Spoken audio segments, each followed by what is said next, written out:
Tonight's topic is migration, and it is in Volume 5 of The Survivor. A few survivalists have considered migration as a way of getting out from under the impending doom of the American system. R. Hodgkinson of Australia recommends his country as a place for Americans to settle. He means well, but he obviously has known few Americans. For most American migrants to Australia, the place is a miserable experience, both for them and the Australians they deal with. I will go into detail about this, but first let me point out the general impracticality of migration. Most Americans believe the world is their oyster. They feel their influence, their products, their trade makes them welcome anywhere. This is true only when they go to other countries as tourists. They take money which they intend to leave behind when they go home. All tourists are welcome anywhere by those who make their living off tourists. Tourists are usually insulated from anti-American sentiments, as the authorities and those living off the tourist trade are verbally and even physically rough on their nationals who accost tourists with belligerence. So Americans who have traveled to other countries, spent all their money and left, come home with much praise for the polite and quaint natives they met. In most cases, the natives were polite only because they expected payment, and also because they knew the arrogant, cloddish Yanks would soon go home. But when an American migrates to another country, the mask of politeness is off. He is a competitor and, as a national from a country with a higher standard of living, is considered a loser and a fool. Since he has little money except what he might earn there, he is no better than the natives. He is also astonished by the realization that he is now in the same position as the Puerto Ricans in New York, or the Caribbean blacks and East Indians in England. For the first time in his life, he is a dependent foreigner and is treated as such. I migrated to Australia in late 1962 for various reasons, the main one being a quest for adventure in what I considered to be a new frontier. Also, I believed America was going socialist and didn't know Australia was much further along the same road than we were. You must realize that Australia has obviously changed in the last several years. But as a migrant, I'm sure I would run into the same general problems I confronted then. Although the standard of living might be somewhat higher, the people and their attitudes toward foreigners could not have changed much. Furthermore, although the following may seem very critical of Australians, I would probably have had just as hard a time anywhere else I migrated to. For it is their country and their ways, and their attitudes against Americans were mainly formed by Americans who had been looting Australia for years. Also, I've never gotten along with Americans, so why should I get along with Australians? Even so, most of the Americans I met there were just as hostile to the Australians as I was, and they were also just as obnoxious as I was, and I didn't like them any more than did the Australians. Few of the other Americans were migrants. Most of them were businessmen taking unfair advantage of the Australians. It wasn't that the Australians were stupid, it was just that they were less sophisticated than the sharper Americans. The term robber barons, as applied to our 19th and early 20th century millionaires, would be mild in comparison to the crooks I saw bilking the Australians. As a near penniless migrant, though, I didn't feel that I should be treated with the same scorn as the Americans who deserved it. But I got it anyway, even though I had gone there with the idea of being an asset to the country. The reason that I had so little money was that I didn't take advantage of the Australian government's assisted passage. Assisted passage was a government con whereby they paid about 3/4 of a migrant's passage. The rip-off was that one couldn't leave the country until the assisted passage, amounting to several $100s, was paid back. Since few migrants could get decent jobs, and if they did, the pay was barely enough to live on, one could not hope to save the money, so was trapped. I paid my full passage, so left when I'd had enough. Wages then were 1/3 for the same job an American got over here. The average wage in New South Wales was £18 a week at $2.25 per pound. Food and rent were cheaper than here, but manufactured products averaged 3 times higher due to high tariffs on imports to compare with the naturally higher prices of Australia's smaller industrial output.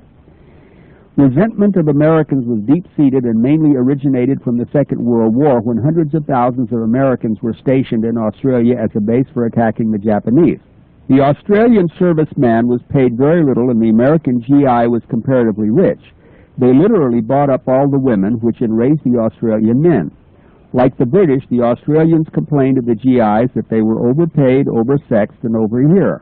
The Australians seemed to think they could beat the Japanese all by themselves, or at least the ones that attacked Australia. They may have been right, as the Australian soldiers are among the best in the world, as good or better than American Marines. Anyhow, much of the anti-American sentiment is male-oriented. Australian women are very nice and very pretty on the average. They never gave me any problems, I think because, since their desirability was a big part of the conflict, they were too flattered to get into the yank baiting game.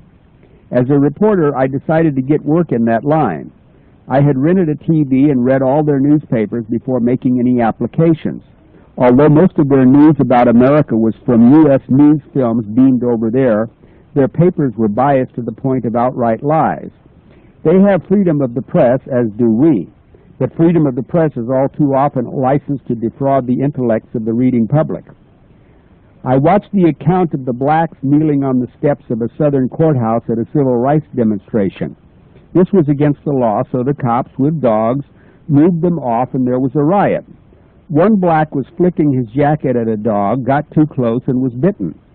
The news film plainly showed that the dog was leashed and the black just had no judgment of distance. Next morning, the Sydney Morning Herald showed a picture of the black being bitten, but they had blocked out the leash, giving the impression that the dog had been set loose against the demonstrators.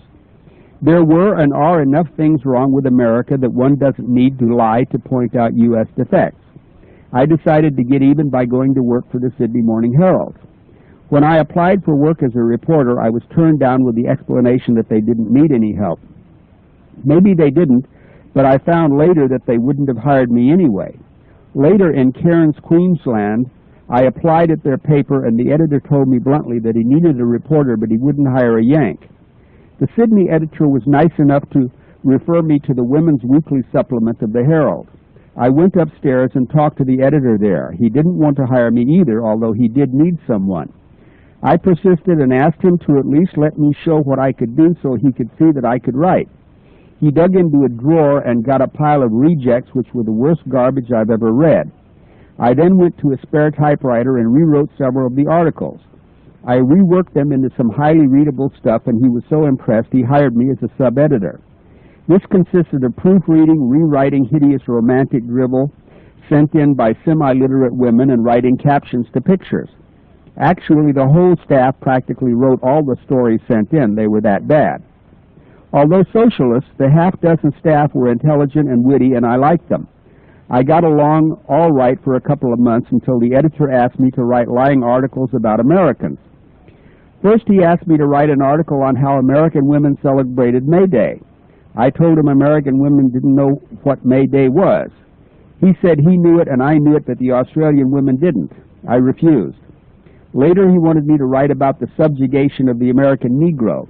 Instead, I wrote an article entitled, "Don't Pity the American Negro." In it, I pointed out that the American blacks owned more cars, homes, businesses, etc. than all the Australians put together. Also, that blacks on welfare got more than the average Australian worker. I then pointed out that the Australian blacks, the Aborigines, could not cross state lines without Queen's permission, got half the pay of whites doing the same jobs, and had no political representation. I don't think they could even vote. Also, at that time, they couldn't buy liquor. My boss then transferred me to another department, gave me hardly anything to do, and when the quarterly layoff period came around, I was out. As much as Australians despised Americans, I believe they hated the English more. While I was still a sub-editor, Queen Elizabeth and Philip visited Australia. They came over in a small ship, and Liz was very seasick, and as I remember, she had the trots. The staff women went to the dock to interview them. When they came back, they joked about the Queen's condition. One said, "Poor bitch, I hope she dies." Another went on about the foul language used by Philip to the press and said he was a homosexual. I didn't believe the last part, but could imagine his reasons for swearing at Australian journalists. The next evening, I watched Liz on TV. Although I care nothing for the monarchy, I was angered by the Australians' treatment of her. For 3 hours, they kept the cameras on her while every Australian politician got up and gave a stupid speech. They were no better nor worse than American politicians, totally degenerate. They each droned on for from 5 to 10 minutes. But even worse than forcing her to listen to all those clods, that camera was on her the whole time. She couldn't scratch, yawn, stretch, or do anything one would normally do sitting in a chair for 3 hours. So for 3 hours she posed like a graceful statue, showing as much poise and class as the Australian government-owned TV showed their incredible rudeness and inconsideration. That woman is a real lady. As if to outdo the press and TV, that section of the government bureaucracy in charge of protocol not only made fools of themselves, but did their best to kill her. First they had her tour a hospital. Around the hospital were some piles of coal. They sprayed the coal piles white. Then there was this patient named Townsend. The English Captain Peter Townsend was a commoner who had had an ill-fated affair with Princess Margaret. Believing Liz might happen upon this Townsend, ask his name and become embarrassed, they sent the poor devil home prematurely. Even if she had talked to him, the similarity of names wouldn't have fazed her. Following this idiocy, they sent her up to Darwin, a tropical hell in northern Australia, to watch a rodeo. It was over 100 degrees in the shade, and the humidity was unbelievable. She was out in the open with only a canopy for shade. 7 bulls died of heat prostration before her eyes. I don't think she's been back to Australia since. After being laid off, I took several temporary jobs, and with some money from home, I bummed around New South Wales and Queensland for a few months. Then I went back to Sydney and applied for a work-away passage on any ship leaving for home. Work-away means only food, a cabin, and passage, but no pay. While waiting for a ship, I hung around observing and talking to Australians. I liked them generally, but they had a bad habit which I don't think is shared by Americans.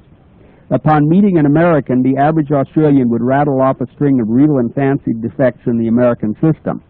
This would be prefaced with, "You Yanks," as if an American migrant had any control over his country's policies. When this happened in a group, the bystanders would not tell the insulting bore to shut up, as most Americans would in a reverse situation. That put the American in the indelicate position of returning the insult to the whole group, although he would prefer to repay only the individual. I got so tired of being ganged up on like this that I became an expert in insulting Australians. If they hated Americans and wanted to take it out on me, to hell with them. One Sunday in a Sydney park, a communist was speaking to a group of wharfies, what they call stevedores. He opened up by saying that an eagle was flying over the ocean and crapped, and they called it America. He didn't know there were any Americans in the audience. They just all went on like that. I asked him what putrid vulture tore loose and created Australia. He started yelling at me, "If you bloody Yanks would get your thieving hands out of our pockets, we could use our science to make a paradise here." Not having my hands in any Australian pockets, I replied, "Are you so stupid as to think that these moronic wharf rats would make any use of science? They can't even read except the cricket scores and what broken down, doped up Australian horse crawls across the finish line first." The quarreling became so loud the cops hustled me out of the park. Actually, we were sort of enjoying ourselves. I was never punched, nor did I ever punch in an argument. There was no danger. But these constant, uncalled-for, misdirected insults against America to Americans was a kind of national rudeness which made me want to leave. When I got my ship, the Gunnawara, owned by Sweden, I was assigned to the hold, seeing that the wharfies didn't pilfer. At my first friendly comment, one of the wharfies took me to task for lynching Negro workers. The rest chimed in with equally absurd charges, and I told them there were a bunch of goddamn communist parasites who would starve if they weren't floating American cargo. When the bosun heard the yelling, he ordered me elsewhere and put in a Swede who couldn't speak enough English to understand or return any of their insults. I then took the job of second cook and got back home with 15 cents in my pocket. Today I'm less quick-tempered and would just consider the source when confronted by such rudeness. I could succeed in Australia now, but I'll make my stand here. I would not be beholden to people who despise me, especially for things I was not responsible for. Americans just don't make good migrants. Our ancestors left worse conditions. As bad as you might consider things here, Americans can only migrate to places with lower living standards. Australia and New Zealand are largely dominated by American interests, and their nationals naturally resent this. As decent as most of them are, all too many wish nothing but the worst for Americans, whether we deserve it or not. Okay, here I am again, and the phone number is 501-437-2963, and the mailing address for the $10 information packet is P.O. Box 95, Alpena, Arkansas, 72611. And with your packet, you'll get a certificate saying you'll get $5 off on either subscription to U.S. Militia or Shoestring Entrepreneur. And make sure that you specify whether you want root rot about the blacks being brought to America and the slavery in the last, the articles written on slavery in the last century, or the fuel book telling you how to make fantastic booze. And just make sure that you let me know, because I won't have any idea of knowing which one you want if you don't tell me. And of course, you'll get a sample copy of U.S. Militia. And we've got, well, the fourth issue went to the printers today, and we should get it in a few days. And you'll also get a sample copy of Shoestring Entrepreneur, which tells you how to sell anything you can make or grow. So you just get that in the mail as quick as you can, and we'll get it right out to you. And there's no calls. Well, maybe you, am I hearing? Oh, well, no. Carrie handed me something, and I can't quite read it.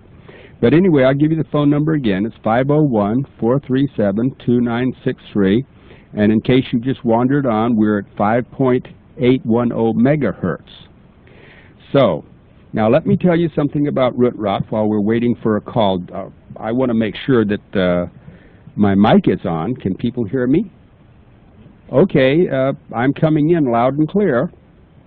So, anyway,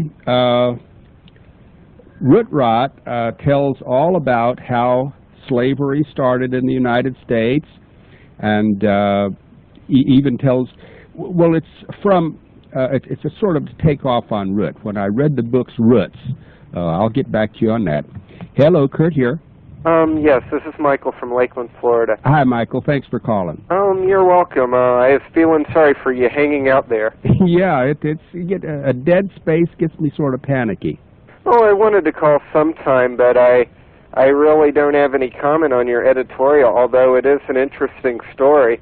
I was wondering, what did you say that came from? What? Your editorial. The editorial? Well, that is in Survivor Volume 5. Yeah, I thought I got the number right, but well, I'm putting Volume 5 together now. Oh. It was originally in Volume 4, but I forgot to put it in the new edition of Volume 4, and so I'm putting it in Volume 5, which I'm putting together right now. Okay, and I've sent away for the Poor Man's James Bond books and the Shoestring Entrepreneur. Yes. And I'm supposed to be getting a lot of back issues of the Survivor. You should get 7 back issues. Okay, so if I get 7 back issues and the first issue of Shoestring, does that mean there would be 4 issues left in the subscription? Oh, no. The 7 back issues are free. Oh, well, that's a deal. Yeah, well, you see, I'd rather give them away than throw them away. We started out, we had 11 back issues, and then it got down to 9, and then now we got only 7. But no, the back issues are absolutely free. And they got a lot of fantastic information in them, and we're going to keep on giving back issues as long as we've got them. But don't worry about that. No, you'll get the Shoestring Entrepreneur is your first issue, then you'll get 11 issues after that. And if you should subscribe to U.S. Militia, you would start with 3 issues, or maybe 4, depending on when I get your order, because I'll have the U.S.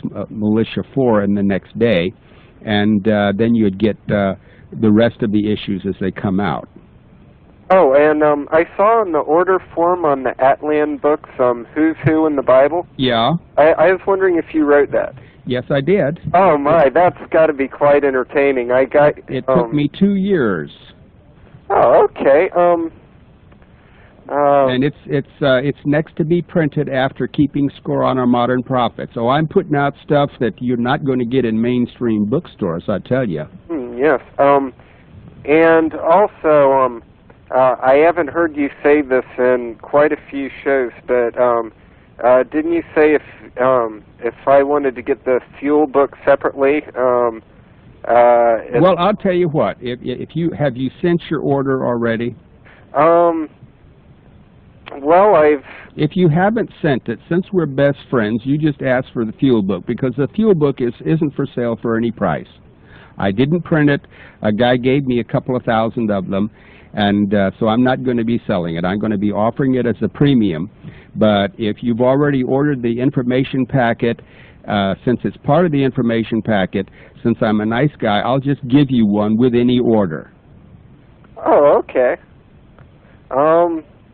That sounds quite fine. I guess. Also, I'm reprinting the fuel book in volume 5 of The Survivor. The writer of it gave me permission. He's a real nice fellow, but he doesn't write anymore.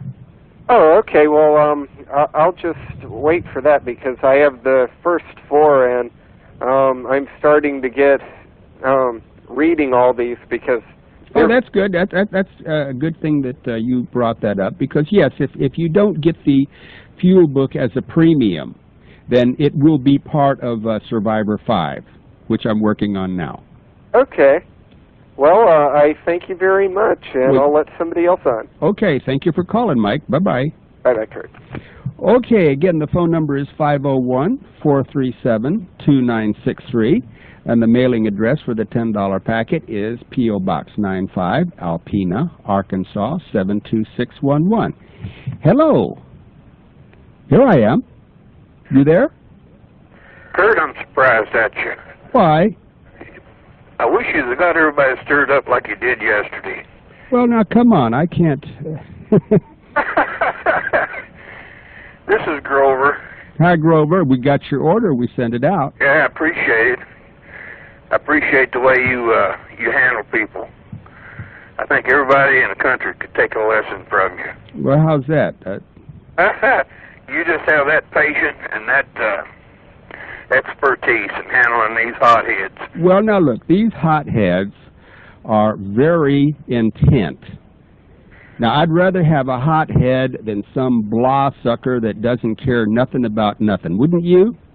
Yes, I would. So yeah. I appreciate these people, and they have, if they come on shouting and hollering, I don't mind what they say as long as they express a real opinion instead of just frothing at the mouth.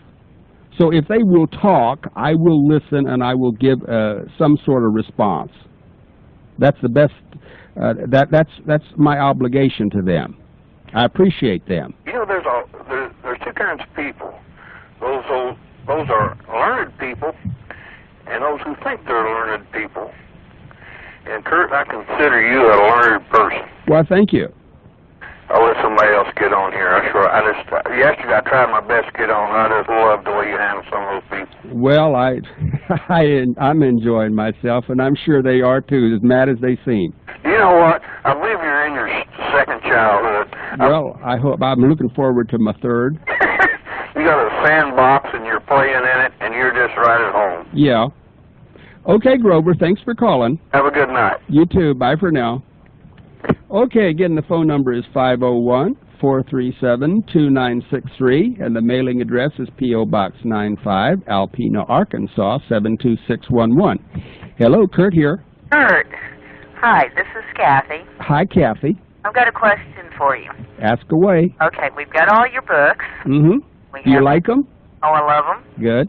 We have a subscription to Shoestring Entrepreneur. Yeah. We have the 3 back issues of U.S. Militia. Yeah. Okay, you were saying you were going to have the next one off the press soon. Yes, well, we sent the negatives to the printer today. They will get them tomorrow, and they don't take long to get them printed unless they got something scheduled, some big job that comes ahead of it, and they can't do it. Okay, my question is, can we order it by single copy? Well, that's more trouble than it's worth to me, really. Well, see, we already have the other 3. Yeah. To subscribe to it, we'd be losing 3 issues. No, if you should subscribe to it, then you'd get those. You'd have those 3 issues, and you could give the 3 issues that you got to a friend if you've got one. We have that many friends. We're way out in the business. Well, how did you get the 3? Well, we bought 2 at a gun show, and you gave us one. Okay. Well, That's, why don't you got my number, why don't you call the office and we'll negotiate? Okay. Okay, Kathy, was that all? That's all. Okay, dear, thank you for calling. Okay, bye-bye. Bye-bye. Okay, the phone number is 501-437-2963. The mailing address is P.O. Box 95, Alpena, Arkansas, 72611. And for $10, you get a U.S. militia, shoestring entrepreneur, and either Root Rot about the black slavery situation, how that they were actually rescued from Africa, or the fuel book, how to make your own booze. Hello, here I am. Hi. Whoops. Who's this? That's Kurt.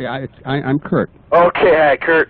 Yeah, I wanna ask you, man. Have you received Jesus Christ as your Lord and Savior? Well, let's see. I was raised and baptized in the Church of Christ. Let's not go too much. But you know, baptism won't save you, man. You gotta come to the Lord by faith. Oh my goodness.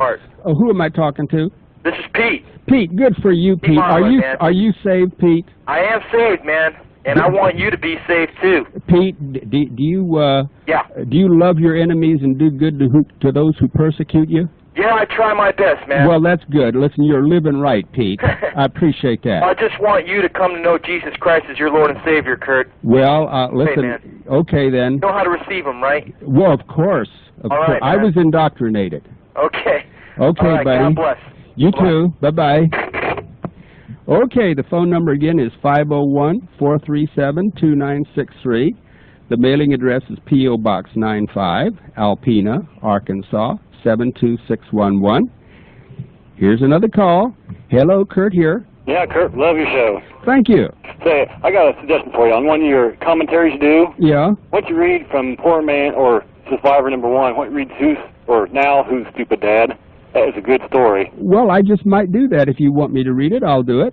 So I think some people might get some good hints what could happen out of that. Okay, I'll do it. I'll read that sometime next week. I might read it after Extraterrestrials in the Bible. All right. I don't think Pete would like it, but he's a sweet guy. He'll be tolerant of me. Yeah, like say, I think everyone out there ought to get a copy of your books. Like say, I've been a subscriber probably for 5 or 6 years. Yeah. And I have every one of your books, and they're probably one of the best reference libraries you can get. Well, I'm sure they are. That's what I meant them to be. Are you a subscriber to U.S. Militia? Oh, yeah. What do you think of Clarence? Oh, I love him. Oh, you're going to love his next adventure? Excuse me? You're going to love his next adventure. My printer read it and said I outdid myself. When will that be out now? Well, like I said, it's off to the printers now, and they'll get it tomorrow, and they'll have it printed in a few days, and it'll go out as quick as we can. It'll get to you as quick as the mail will take it there. Or Pony Express. Well, who knows nowadays, but the weather's cleared up. I think that it shouldn't take as long as it did. Yeah, I also want to say you got a pretty good listening audience out there because someone put an ad for us on your thing about some catalogs. We've been getting letters from all over the United States. Yeah, well, what catalog was that you're promoting? Oh, not really trying to promote it right now, but it basically just got food storage items like stuff like that. Well, if you'd like to give your address again. Is it all right? Well, sure it is. We're best friends, aren't we? Oh, I hope so.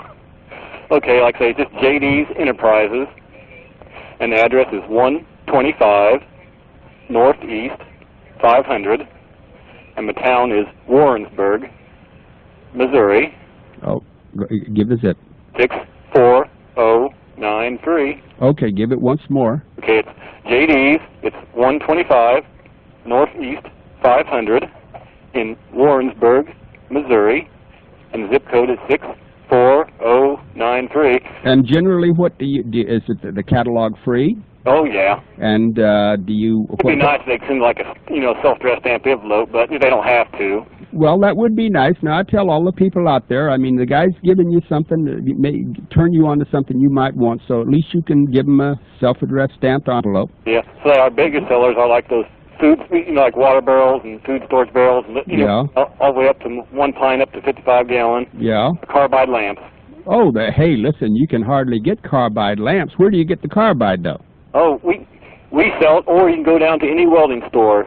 They usually have it, but you just buy like a 90 or 300-pound drum at a time. Oh my goodness! That's what we used to do: buy a 300-pound drum and just divide it up. That'd keep your bathroom lit up while you were reading for for who knows how long. Yeah, but I don't want to take any more of your time, Kurt. Like I say, anyone out there ought to get a copy of your books. Okay, well, they ought to get a copy of your little catalog, too, for I'll send you a food copy. storage and the carbide and the carbide lamp, because it's hard to get carbide. There's not a welding shop in every neighborhood, and a lot of times they won't bother sell you nothing anyway. Okay, Kurt, like I say, I hope everyone goes out and buys all your books, because they are a fantastic reference source. Why, thank you very much. Food storage, there's, how to prepare food, your grain mill. I mean, that grain mill is fantastic. The Corona grain mill, you mean? Right. Okay. Okay, Kurt, we'll take it easy now. Okay, bye for now. Bye. Okay, the phone number is 501-437-2963, and the mailing address for the $10 packet is P.O. Box 95, Alpena, Arkansas, 72611. And, whoops, here's another call. Hello, Kurt here. Hey, Kurt. I'm doing fine. I just wondering what's going on with all the bombers coming over my house now. What bombers is coming to you over your house? I'm right in flight line with the bombing range. Well, doesn't that sort of explain itself? No, there's usually not this many. Yeah, well... We've had quite a few flights come through here today. They rumble this house all over the place. Well, I tell you, you get all of these military planes all over the place now. They may be preparing for something. You think the people in Tijuana are getting restive or something, riotous? Yeah, probably. Maybe. Or a couple of natives down on the swamp. Or they might be going to bomb those people on the docks at Haiti that ran off that American military ship with clubs. That's almost embarrassing, you know what? Almost. Yeah, my wife and I are starting to do a lot of canning, starting to get ready. Yeah. And we picking up vegetables on these from markets on the sides of the road. And yeah, that's the best way to do it. Save a lot of money that way, unless you grow your own. Well, we're starting to grow a lot of our own. We've had a pretty good garden this year. Good. But we're going to have an even better one. Yes. Like I told you before, I'm going to get your tire garden going out here. Yeah. And I just wanted to call and talk to you. Nothing major to talk about or anything. Yeah. Well, I appreciate your call, George. I do want to get your magazines and everything, and I'm at the point now where I can. So. Well, I'm glad. You keep canning that food, and you'll be able to save and buy just about anything you want. That's it. But I still need to get me a shotgun and a pistol to get around here. I've got my rifle. And yeah. I'm loaded on ammunition for it. So. Good. But the pistol and shotgun are my main objectives now, and get them in the house. Yes. I don't have to worry about my wife. She can almost shoot as good as I can. Good. But it's getting scary, Kurt. It's really getting scary seeing all the things going on. Well, what's scaring you, George? All this stuff about the budget and everything. The debt's going to be unserviceable, and the country's going to collapse. And well, that's inevitable. Yeah. And hey, look, worldwide. I know I'm going to have to defend myself against people coming here wanting to take my food. And yes, well, that's a pity. You ought to be enough off the beaten track that they won't get. See, they won't be very mobile. Yeah. So you ought to be. You ought to move here. I'd like you for a neighbor. But we're out in the woods here. In fact, this whole county is swamp. I don't think there's but 9,000 people in the whole county. Well, just put booby traps around, but make sure they're booby traps that you control, because you don't want to hurt any innocent people or any pets. Oh, yeah, I can handle that. I spent a year in Vietnam and quite a bit of time in guerrilla warfare training. So. Yes, that's good. Well, you can take care of yourself and your wife. Yeah, I just don't like the idea of having to shoot Americans or... Well, of course not. We don't, but you see, it's inevitable. It's the system... is on overload, and it's going to collapse. And it's the same. Every system on this planet is in a state of decline, and since they're so interdependent, it's going to hit everybody just about the same time. Now, every system has three options. It can either sterilize its underachievers, it can exterminate its underachievers, or it can die. And in dying, its underachievers will die, plus most of the achievers and overachievers. But now you know very well that no system is going to get rid of its underachievers. So they depend on that. All right, so the system will die. So your purpose in life at this point is to make sure that when the system dies, you don't die with it. Yeah, I'm People trying to in- get my wife's daughter and son up here out of South Florida. Yes. Get them to move up here with us. That way they'll be safe. Yes. Well, you see, in every civilization, people like you have survived, and people, the herd, I call them, just go with the system. But you don't need to be part of the herd. No, I don't want to be part of the herd. All right. So you're going to be okay, and then you be part of the inauguration of the next step in the evolution of human civilization. Oh, I know in my mind I can do it. I just don't like the idea of having to do it. Well, it's like a cancer operation, but you got to cut the cancer out. Yep. Well, it's good talking to you, Kurt. I sit here alone all day, nothing to do except maybe go out and put an application in for a job, and so. Well, you didn't you subscribe to Shoestring Entrepreneur? I haven't sent anything in yet. Well, you ought to make your own job, George. Don't see, the less you're locked into the system, the less you have to fear from its collapse. So you make your own job. You and your wife can do it. Well, we want to do something. We've been wanting to do something. Well, your first step would be to subscribe to Shoestring Entrepreneur, which tells you how to make and sell anything you can make or grow. And you're going to start a tire garden. You might just put out 50 instead of 10, or maybe 150, and grow things, because you cannot go wrong by having food. Oh, no, not at all. In fact, it's the best commodity you could ever have on hand. So you can make a living just with food, and if you've got a good tire garden going, then your neighbors will protect you rather than loot you.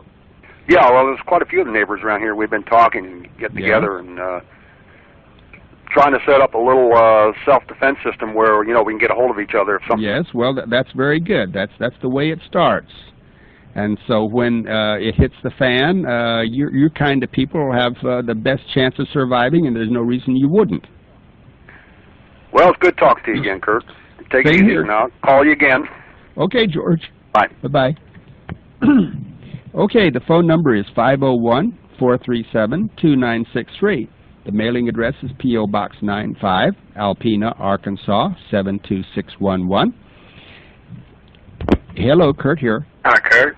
I got your packet today in the mail. I'm very happy with it. Did you like it? Yeah, I liked it. I'm glad. What did you think of Clarence, or have you read it yet? No, I got the Shoestring Entrepreneur. I didn't get the... Oh, well, now, wait a minute. If you sent for the packet, you should have gotten a copy of Shoestring Entrepreneur and the U.S. Militia, and I think you wanted the Fuel book, didn't you? No, I didn't get the... I had ordered about 2 months ago, so that was before the Fuel book was offered, I think. Oh, okay. Well, what did you get then? I got the Shoestring, some Survivors, and a couple of Survivor newsletters. That's it. Well, now you get I had actually made a subscription to... Oh, okay. Then you should have gotten the Shoestring Entrepreneur and several back issues of the Survivor free. Yeah. I want to ask you a question. Sure enough. For a person that wanted to do nitrogen-based food storage, like in the white buckets on their own, is that something that's necessary? Is that I don't think so. I think you can eliminate the need for nitrogen by putting your putting your grains in like these large plastic Ziploc bags. The sandwich size. The next size is what you put in that, or plastic jars or glass jars or whatever, where you got about a gallon or less of the grains in each thing, and you got them nice tight so no weevils can get in there. And then if there happens to be a weevil egg in there in any way and it hatches, then it's not going to ruin but maybe a little bit. Okay. Okay, I'll look into it. All right, thanks a lot, Kurt. You're very welcome. Bye-bye. Okay, the phone number is 501-437-2963, and the mailing address is P.O. Box 95, Alpena, Arkansas, 72611. And when you send for your information packet, specify do you want Root Rot or the Fuel book. Hello, Kurt here. Yes, good evening back there. Yes.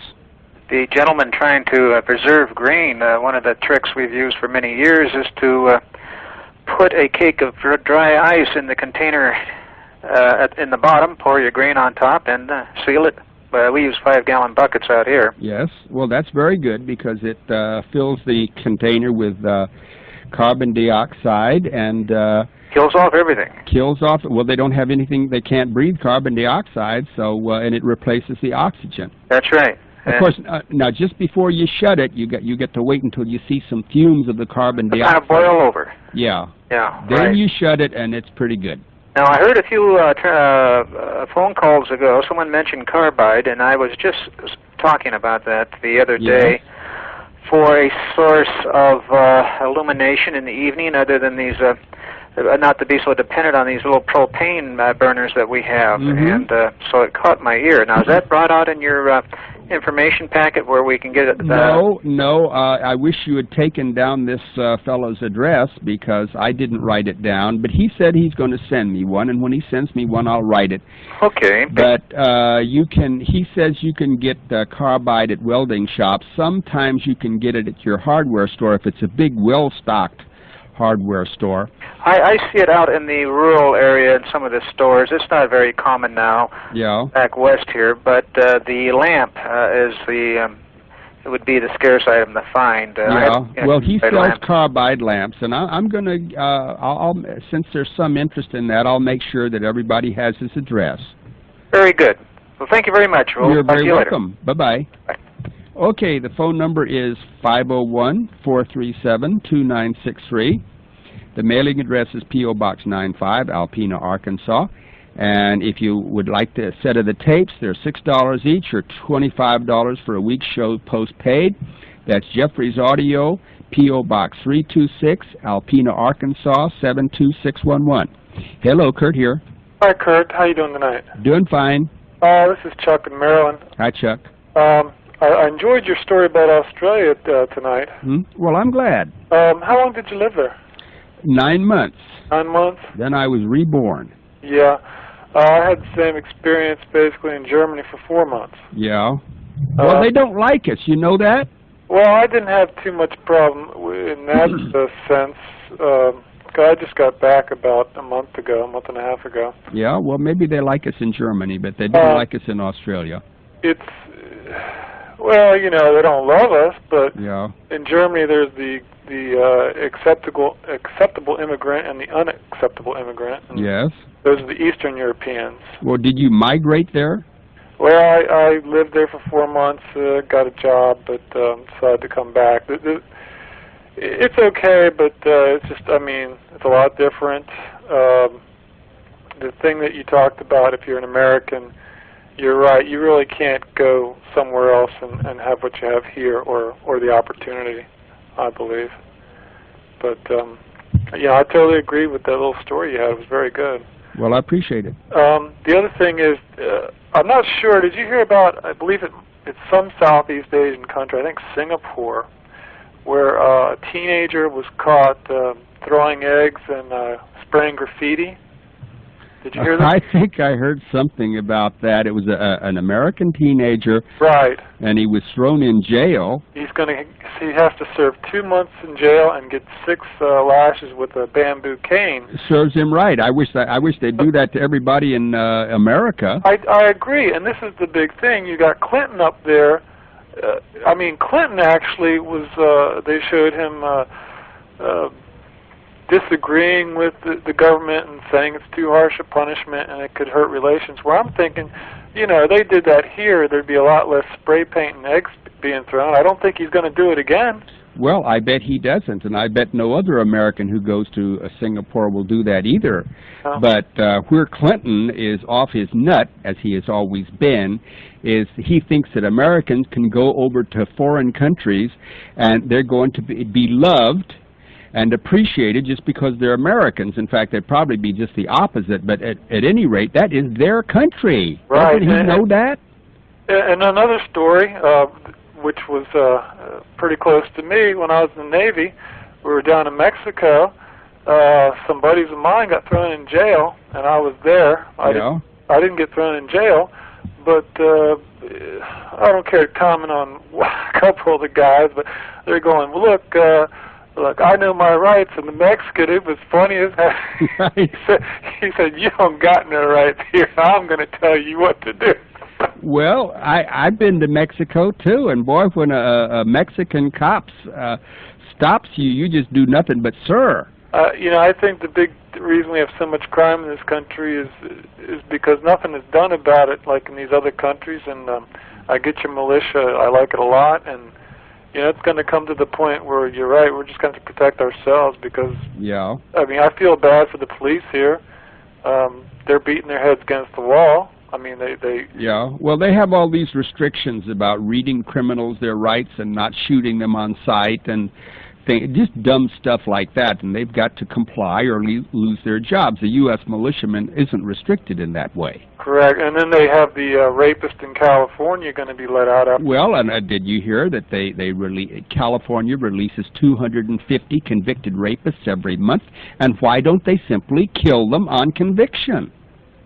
Yeah, well, I think if they let this one go, it's so well publicized, maybe somebody will take action. Well, I like the guy with the sign there.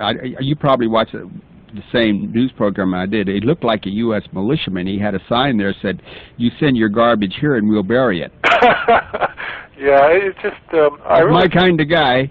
I really feel bad, you know, sometimes for the police. I mean, they're not the nicest people all the time, but you know, I can understand they do their job, they try to do their job, and the next day they look out on the street and the guy they just arrested or put away for dealing crack or shooting somebody or robberies out on the street again. Well, the problem with the police system now, the justice system, and you'll read it when you get the next issue of U.S. Militia, is that the policeman. It's a big profit-making thing. The policeman is a hired hand, and he likes his job, so he's going to go along with all kinds of nonsense.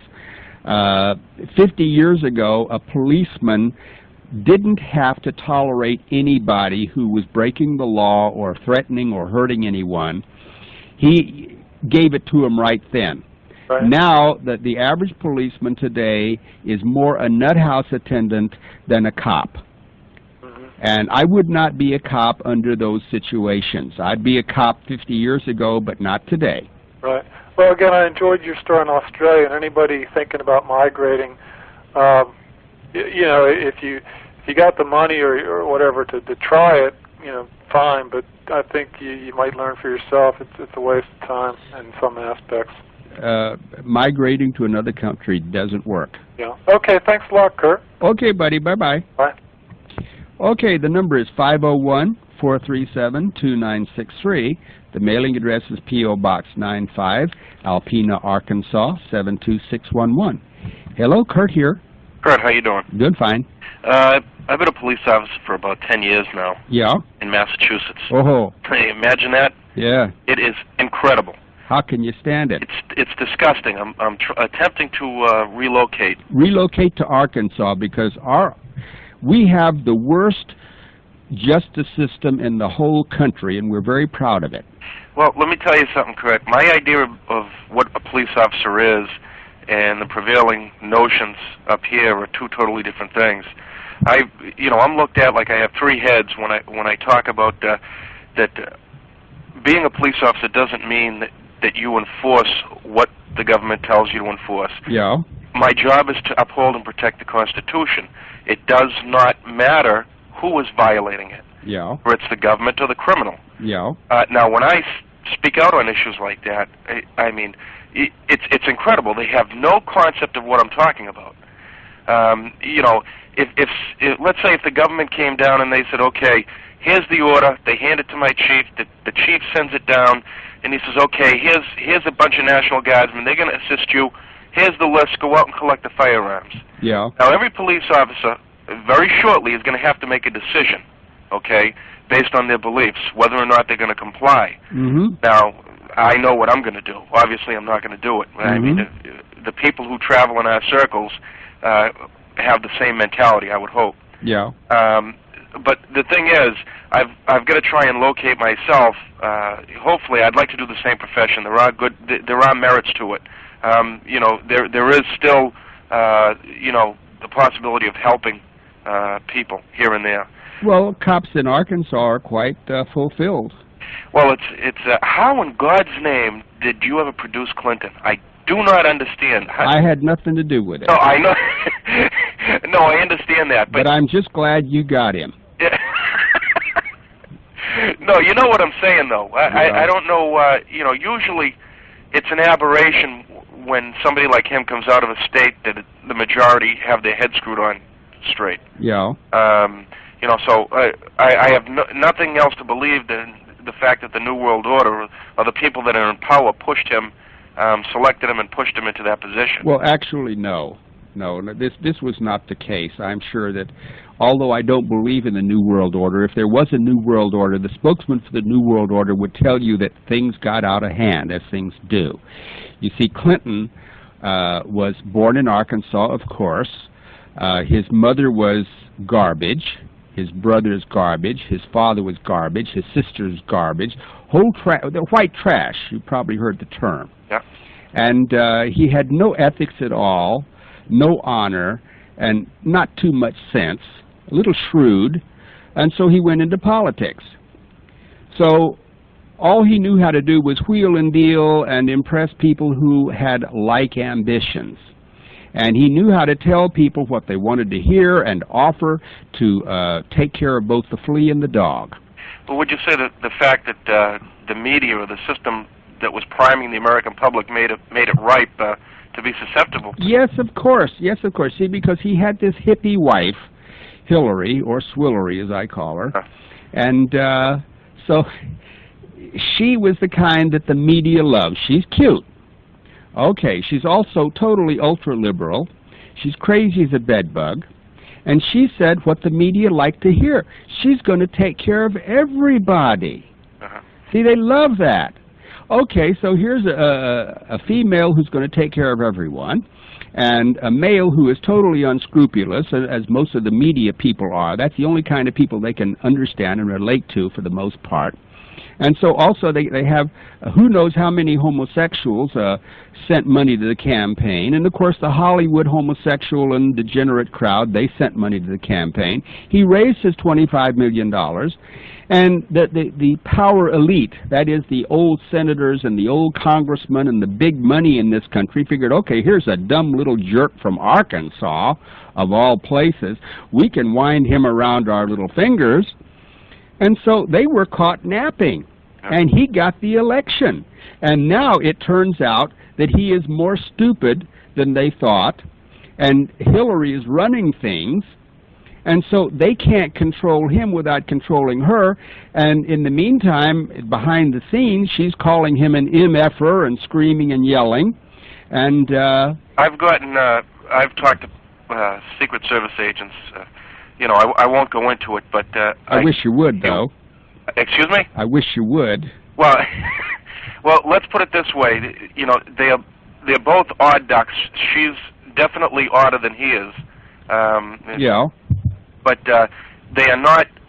From what I've been told, their inner circle consists of former Mossad agents. Mossad agents. Excuse me? I don't believe it, but you go with that. Well, no, this is what I've been told. I don't know, you know, to what capacity. Okay. I know that they have a very bad relationship with the Secret Service agents. Yeah. That were protecting them at the beginning. They don't even get along with each other. No. Oh, I realize that. I realize that. One more question, Kurt, if I could, real quick. Well, why not? Oh, okay, fine, easily. Okay. The possibility of states' succession from the nation. Is that a possibility? Do you see that as a... No, I don't. I think what you're going to have to do is just wait until the collapse, and then, well, as a cop, and you've been around a little bit, why don't you just transfer to Arkansas? I'd like you for a neighbor. Looking at Arizona. No, not Arizona. Arizona is overpopulated for its water supply. It is going to dry up, and there's going to be nothing but destruction in Arizona. Phoenix is going to sink into the ground. Just forget it. Now, northern Arizona may be so, but there's nothing there for a cop to do. Is that a partisan attitude, or is that... Well, I lived in Arizona. I worked in a nut house there, and they let them all go. You wouldn't want to be working there, because you would be a nut house attendant if you lived in Arizona. Well, I'll tell you, Massachusetts is bad. I don't know. Well, Arkansas, there's not much intelligent life here, but it's a cop's paradise because people really respect the police here. Well, I'll tell you what. How is it? Do they give any preference to police officers in other states, or how does it work? Do they have civil service up there? Well, most of the police in Harrison, they got about 40 cops. I think most of them are from out of state. A lot of them for Texas, and they hire the roughest cops for this state. They want the roughest, meanest cops in the whole country. Well, I'll tell you what, I've been shot at, spit at, shit at. You will never, it'll never happen here. If it does, you can shoot the guy on any pretext. And the cops here just doesn't care, because they're great guys. Yeah. I never had any trouble with the cops here. I just call them sir. Well, I think lines are being drawn now, Kurt. At least it seems. I think the people are starting to gravitate towards the areas that are of like mind. Yeah, well, Arkansas is the best place. I'd like you to join my little Galt's Gulch. Did you read Atlas Shrugged? No, I didn't. I'm planning on having a book search for that. I can't find it in the bookstores up here. Well, get it from your library. It's not. Well, it's not. It might be out of print, but it's. If I was to go in the public library, I'd have to go in with an AK-47 and a rocket launcher, with the way things are in the city where I'm at. So. Well, I'm sure you can get it, but it is in all the public libraries. Nobody's ever tried to repress it because it's 1,100 pages, and the liberal types don't read that much. Yeah. It's a Bantam paperback, incidentally. Go to your bookstore and have them order it for you if they don't have it there. Okay. Well, Kurt, keep the faith, brother. You too. Hey, you're doing a good job. I enjoy it. You get some stress out of me, I'll tell you that. I appreciate it. Take care. Okay, bye for now. Okay, again, the phone number is 501-437-2963. The mailing address is P.O. Box 95, Alpena, Arkansas. Send in $10, get your information packet, and a whole bunch of good stuff. Hello, Kurt here. Kurt, that guy sounds like one of these Jack McLam or Sheriff Mack kind of guys that are going against their orders to confiscate weapons and stuff. So well, we need them here in Arkansas. Well, I don't know. You got enough. Hey, you got enough problems down there. People go across Arkansas 80 mile an hour in the middle of the night trying to get across that state. You know what I mean? Well, that's the way we like it. Yeah. Don't stop. We don't want you. That's the way. But if once you move here, you're okay. Yeah. Well, Missouri, I hear down there around Branson, Missouri, there's beautiful country and everything. And yes. People are moving from the coast, you know, because the coast will probably be bombed. And the cities will be destroyed, you know. Well, the cities are dying anyway. Yeah. Might as well put them out of their misery. Yeah, instead of just letting them die, we ought to destroy them, I guess. Yes, it wouldn't bother me if they should bring a suitcase bomb and put it under the World Trade Center. Well, Kurt, you know, you were talking about Hillary. Do you know what they called her when she was going to college, Kurt? What? The campus commie. The campus? Well, I don't doubt it at all. And another thing I've heard on the radio, I don't know, Tex Mart or somebody said Bill and Hillary sleep in separate beds, and he has other women in his, and so does she. I bet he does. Okay, look, thanks for that comment, and we got to sign off now. Okay, good night, Kurt. Okay, buddy, bye-bye.